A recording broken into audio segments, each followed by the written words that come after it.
जो सिस्टम है जो इमरजेंसी मोड पे है, जैसे लास्ट टाइम हम लोगों ने डिस्कस किया था कि आपका जो एनर्जी है, जो आपका ग्लूकोज लेवल है, आपको जो जहाँ पे आपको ज़्यादा एनर्जी चाहिए, body will pump that identify energy होती है to that chronic type stress of से। एक्टिविटीज के आपके तो हाथों में, पैरों में, आपका जो that will create some energy यानी कि हाँ ठीक है, आप उसके लिए फाइट करने के लिए तैयार हैं।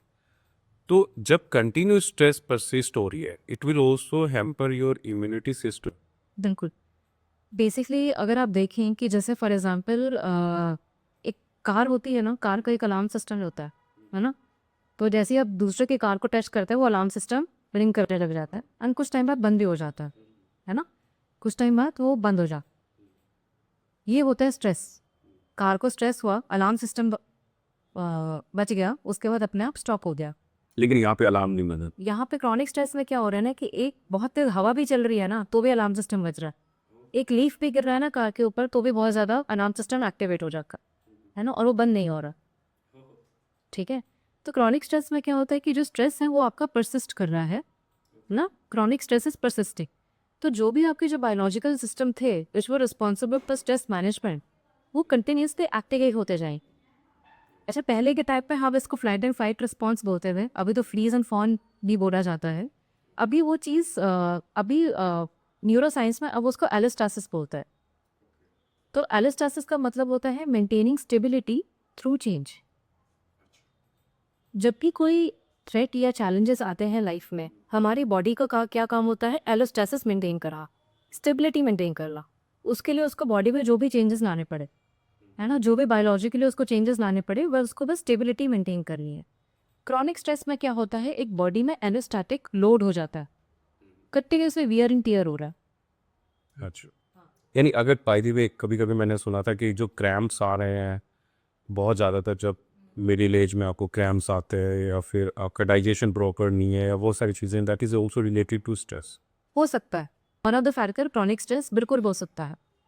तो वो जैसे फॉर एग्जांपल हमने लास्ट टाइम जैसे डिस्कस किया था कि कोई भी कुछ भी स्ट्रेस होता है तो हमारे जो कुछ बायोलॉजिकल सिस्टम होते हैं, जैसे HPA एक्सेस हो गया, हाइपोथैलेमिक पिट्यूटरी एड्रिनल एक्सेस, वो एक्टिवेट हो जाता है ना। जो हमारे सिंपैथेटिक सिस्टम है वो एक्टिवेट हो जाता है। अब मान लीजिए कि क्रॉनिक स्ट्रेस है, इसमें बायोलॉजिकल सिस्टम का क्या होगा? वो तो क्रॉनिकली एक्टिवेटेड नहीं है ना। तो फॉर एग्जाम्पल अगर हम हाइपोथैलेमिक पिट्यूटरी एक्सेस की अगर हम बात करें, है ना, तो उसमें हाइपोथैलेमस CRH रिलीज करेगा, पिट्यूटरी को ट्रिगर करेगा, पिट्यूटरी फिर रिलीज करेगा ACTH, वो ट्रिगर करेगा एड्रिनल ग्लैंड को, एड्रिनल ग्लैंड आपको रिलीज करेगा कॉर्टिसोल। देखिए पहले के टाइम पे हम उसको फ्लाइट एंड फाइट रिस्पॉन्स होते थे, है ना। अभी के टाइम में आप जो कंटेम्प्रेरी न्यूरोसाइंस है उसमें एक टर्म यूज होता है जिसको हम बोलते हैं एलोस्टैसिस। एलोस्टैसिस का मतलब होता है मेंटेनिंग स्टेबिलिटी थ्रू चेंज। तो बॉडी का क्या काम होता है कि वो स्टेबिलिटी मेंटेन करके रखे ताकि कोई भी चेंजेस करने पड़े उसको, उसके, है ना। चेंजेस कहाँ के? हमारे बायोलॉजिकल सिस्टम में, हमारे इम्यून सिस्टम में, हमारी इन्फ्लेमेटरी जो फंक्शन होता है उसमें। ठीक है। तो अगर मान लीजिए किसी को क्रॉनिक स्ट्रेस हो रहा है तो उसके बॉडी में एक एलोस्टैटिक लोड क्रिएट हो जाएगा, मतलब कंटिन्यूसली उसके बॉडी में वियर एंड टीयर्स होता रहेगा। ठीक है। तो जो भी बायोलॉजिकल सिस्टम्स रिस्पॉन्सिबल थे आपके स्ट्रेस मैनेजमेंट के लिए, तो हमारी बॉडी के जो भी बायोलॉजिकल सिस्टम है जो भी स्ट्रेस मैनेजमेंट के लिए रिस्पॉन्सिबल थे, क्रॉनिक स्ट्रेस में वो क्रॉनिकली एक्टिवेटेड रहे, है ना। तो जिससे कि स्ट्रेस में जो आपका हाइपोथैलेमिक पिट्यूटरी एक्सेस जो था, है ना, वो एक्टिवेट हो रहा था। उसके एक्टिवेशन से आपकी बॉडी में कॉर्टिसोल रिलीज हो रहा था, कॉर्टिसोल जो कि स्ट्रेस हार्मोन है। क्रॉनिक स्ट्रेस में क्या होगा? कॉर्टिसोल आपका परसिस्टेंटली रिलीज है ना, परसिस्टेंटली रहेगा आपकी बॉडी में।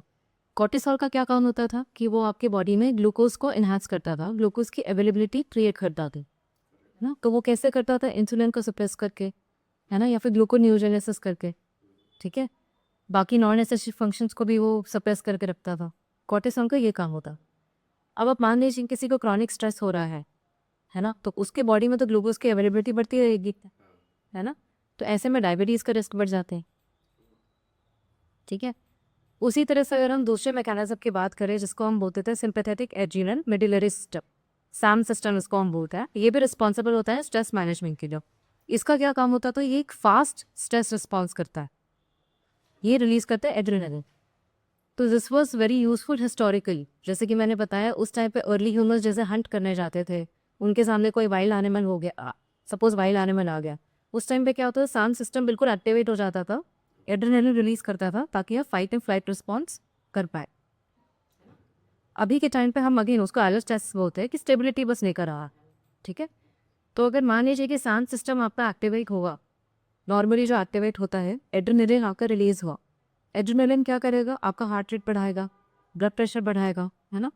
जो ब्लड है सर्कुलेट करके आपके मसल्स की तरफ वो डिविएट करनेगा, ठीक है। तो अगर मान लीजिए कि क्रॉनिक स्ट्रेस है तो सैम सिस्टम में सिंपैथेटिक ओवरलोड हो जाएगा फिर हमारी बॉडी में, है ना। एड्रेनलिन कंटिन्यूसली रिलीज होता है। तो नॉर्मली जो सिस्टम होता था ऑन होता था, जो नॉर्मली जो सिस्टम था ऑन ऑफ, उसके बाद रिकवरी हो। इसमें और नहीं है। इसमें रिकवरी नहीं हो रही ना, इसमें ऑन हो रहा है, पार्शियली बीच बीच में ऑफ हो जाता है, फिर दोबारा से ऑन हो जाता है ना। रिकवरी तो हो ही नहीं रही। और एड्रेनलिन का क्या काम होता था, आपका ब्लड प्रेशर बढ़ाना, हार्ट रेट बढ़ाना, है ना। अगर ये कंटिन्यूसली अगर आपको मिल रहा है तो इससे कार्डियोवास्कुलर रिस्क बहुत ज़्यादा बढ़ जाते हैं। जो ब्लड प्रेशर की जो प्रॉब्लम आ जाती है, स्ट्रोक की प्रॉब्लम आ जाती है, हार्ट अटैक की प्रॉब्लम आ जाती है। 2 मिनट। तो यानी आपका कहने का मतलब ये है, ये लोगों को समझना पड़ेगा कि ये दोनों जो पॉइंट है, ये बड़े इंपॉर्टेंट पॉइंट है। यानी आप कह रहे हैं कि बेसिकली अगर आप डायबिटीज़ की बात करेंगे या फिर आप हाई ब्लड प्रेशर की बात करेंगे या फिर आप जो हार्ट अटैक या कार्डियोवास्कुलर डिजीज़ की बात करेंगे, इसका डायरेक्ट कोरिलेशन, मोर और लेस कोरिलेशन है स्ट्रेस। है, बिल्कुल है।